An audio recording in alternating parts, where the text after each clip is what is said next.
ഹേ friends, ഭൂമിയിലെ ഒരു തടാകം ഒറ്റ രാത്രിയിൽ 1700-ലധികം ആളുകളുടെ ജീവൻ എടുത്തെന്ന് പറഞ്ഞാൽ വിശ്വസിക്കുമോ? അത് കാമറൂണിലെ നിയോസ് തടാകമാണ്. 1986 ഓഗസ്റ്റ് 21-ന് ഈ തടാകത്തിൽ നടന്ന ഒരു അപൂർവ പ്രകൃതി പ്രതിഭാസം ലോകത്തെ ഞെട്ടിച്ചു. തടാകത്തിന്റെ അടിത്തട്ടിൽ വർഷങ്ങളായി ശേഖരിച്ചിരുന്ന കാർബൺ ഡൈ ഓക്സൈഡ് പെട്ടെന്ന് പുറത്തുവന്നു. ഈ വാതകം ചുറ്റുമുള്ള ഗ്രാമങ്ങളിലേക്ക് പടർന്നതോടെ ഓക്സിജന്റെ അളവ് കുറഞ്ഞു. അതിന്റെ ഫലമായി ഏകദേശം 1700-ലധികം ആളുകളും ആയിരക്കണക്കിന് മൃഗങ്ങളും മണിക്കൂറുകൾക്കുള്ളിൽ മരിച്ചു. ഈ സംഭവത്തെ ശാസ്ത്രജ്ഞർ ലിഗ്നിക് എറപ്ഷൻ അഥവാ തടാകവാതക സ്ഫോടനം എന്നാണ് വിളിക്കുന്നത്. ഇന്ന് ഇത്തരം അപകടങ്ങൾ ഒഴിവാക്കാൻ തടാകത്തിൽ നിന്ന് വാതകം സുരക്ഷിതമായി പുറത്തുവിടുന്ന പ്രത്യേക പൈപ്പുകൾ സ്ഥാപിച്ചിട്ടുണ്ട്. പ്രകൃതിയുടെ ഏറ്റവും ഭയാനകമായ രഹസ്യങ്ങളിൽ ഒന്നാണ് ലേക്ക് നിയോസ്.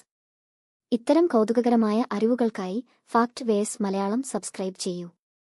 ലൈക്ക് ചെയ്യാനും ഷെയർ ചെയ്യാനും മറക്കല്ലേ. Thank you.